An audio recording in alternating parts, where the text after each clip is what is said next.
দেখো guys guys আমরা আজকে ভাগ্নি দিদির বাড়ি এসেছি। ভাগ্নির রিয়াকশান দেখবো। দেখো ভাগ্নির জন্য আমরা এগুলো নিয়েছি। ও তো খেতে পারবে না, এগুলো সব আমার পেটেই যাবে। দেখি এখন ও আমাদেরকে দেখো কী রিয়াকশান হয়, এটা তোমাদের দেখানো যাবে।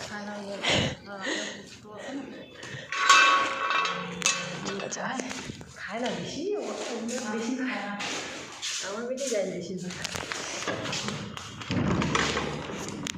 ঘুমাইলে তো গেল, আর যদি না ঘুমায় তাহলে তো হবেই।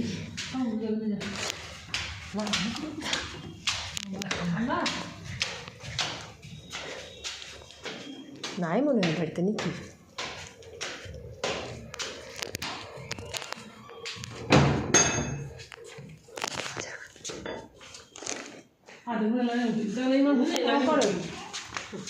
বাবা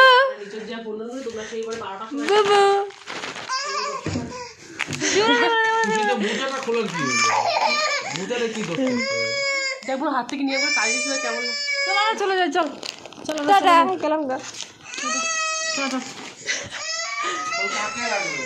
তুই আমাদের চিনিস?